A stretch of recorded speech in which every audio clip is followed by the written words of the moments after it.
Hey guys, it's Roy here from rwoco12 and epicdroid.com, bringing to you today a review of the Tudia OMNIX case. This is a case that has one purpose in mind, and that is to protect your device.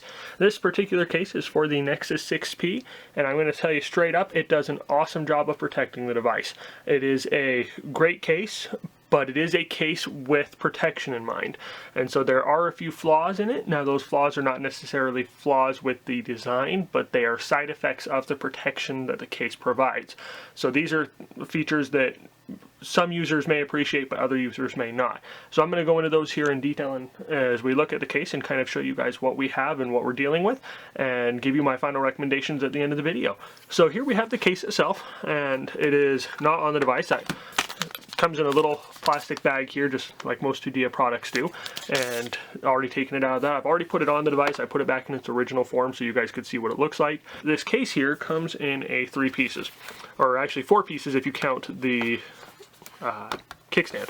So we're going to open this up here real quick and show you how this works. So the case, the first piece that you have here that you take off is the back piece. This is a hard plastic.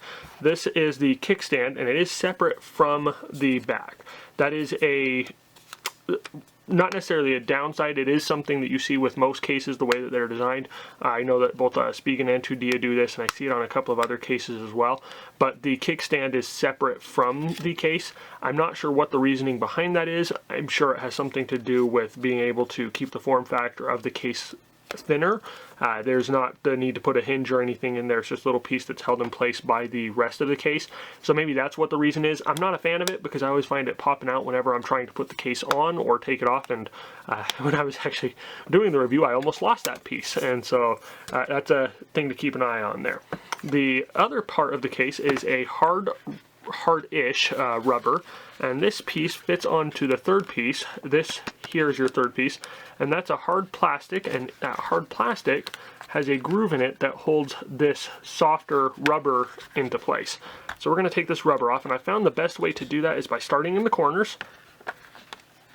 And as you can see, even starting in the corners, it's kind of tricky, but I get maybe a different corner this time.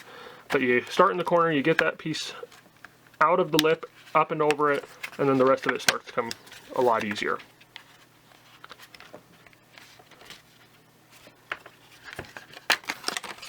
And then there's the piece of cardboard they include just to tell you what device it's for.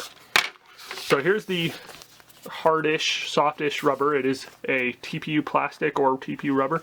It does come with the standard features that you have, nothing out of the ordinary. There is a texture in here to provide some cushioning. If the device lands on its back, it helps provide a little bit of shock impact there for you. Here is the front piece, and this front piece is kind of cool in and of itself in that it comes with its own built-in screen protector. You can kind of see it right there in the there's a little bit of a glare, but that screen protector is pretty awesome in that it goes directly on the device. There's no needing to line it up. One of my biggest pet peeves when I put screen protectors on is that you have to sit there and get those perfectly lined up and get them down, and then you find out that it's not as perfectly lined up as you originally thought it was, and then you have to peel it up and start all over again. And with some cases, or screen protectors like tempered glass, that doesn't work. So this one just fits right on, and it's a perfect fit. It's already lined up and it's good to go. So that is an awesome selling point of this case. However, the downside to that is that when you get it in direct sunlight, it tends to have a really, really nasty glare that makes it very difficult to see the screen of the device, and in direct sunlight it's almost impossible. So that is a selling point as well as a downside. I like the case, and I will probably be tearing that out so that I can use the rest of the case without this screen protector built in. Once you've got the phone inside that front piece, the rubber piece then goes on next. I find that the easiest way to do it is to just put it on when it's face down like that. Once you get that over the lips, you come around to the front, and then you have to get that into the little groove that holds the case in place. You want to make sure that you do that all the way around. It will make a little snapping sound or feeling. You can feel it as it goes on, that it's fit into that little groove. Once you've got that on there, you come around to this piece. Now this piece is the hardest one to put on just because of the kickstand. The kickstand likes to pop out. I found that the easiest way for me to do it, to keep the kickstand in place, is to bring it in from the front on the left, hook that into the grooves that are on the side, bring it over on the right, do the same thing, and then you will keep the kickstand in place. You do have to do a little bit of pushing it around just to get it, because these 4 feet, they are what hold, I mean, they help hold it in place, but they also are what keeps the case from sliding around here on the back, in addition to some grooves along the rubber piece here. So there you see the case as a whole. It's a pretty good looking case. I like the look of it. I like the feel of it.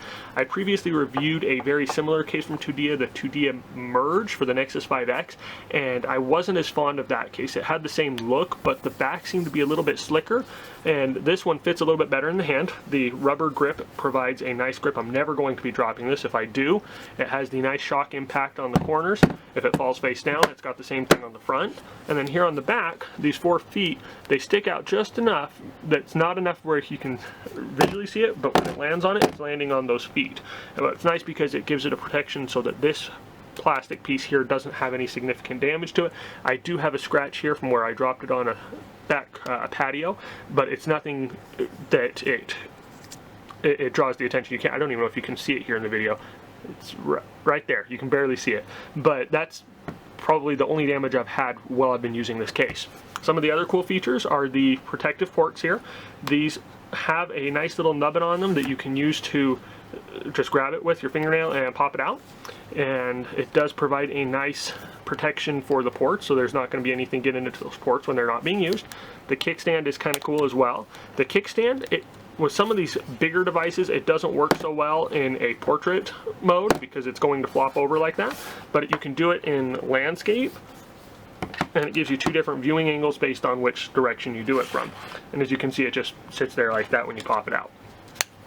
The other feature I'm not 100% sold on. It's not a bad feature. It may just be because I use my fingerprint scanner for pretty much everything. The fingerprint scanner groove is a little bit deep. That's okay because it provides the protection so the fingerprint scanner is not going to get damaged, but if you have dainty little fingers like mine, it makes it a little bit harder to get that down in there to put the to unlock the device or to use the fingerprint scanner. So I like the power buttons and the volume buttons. They are very responsive. They don't impede the natural use of the buttons there. They provide a good surface and they protect it very well. The screen protector, again, I like it for the protection that it provides. I like the fact that I don't have to apply a screen protector, but I'm not a fan of the glare that it causes.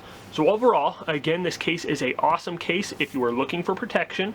It does have a few drawbacks, the biggest drawbacks being around the screen here. The case is very difficult to get on and off, so if you're going to order this case, it's a case that you want to leave on there for a while. Also, when you're putting the case on, this screen protector does tend to get a little bit smudged, so be careful not to touch it on the other side, on the inward side, or the side that touches the screen, sorry. You don't want to get your fingers on that because you will leave fingerprints and it will look through the device and you'll see that there, or through the screen protector. But I do like the protection, I like the port covers, I like the kickstand, other than the fact that I'm always dropping it when I try to put the case on or off. I like the power buttons. Fingerprint scanner, iffy on that one, like it, don't like it, but it still provides the protection that I need. So overall, again, awesome case. Definitely recommend it to people who are looking for protection on their device. Just again, with the caveat, be careful of the screen protector. It may or may not be what you're looking for. I'm going to have a link to this in the description below. If you have any questions, feel free to hit us up in the comments. If this video has been helpful to you, please share this video with your friends, your family, whoever else the heck you want to share it with. As always, thank you for watching and have an awesome day.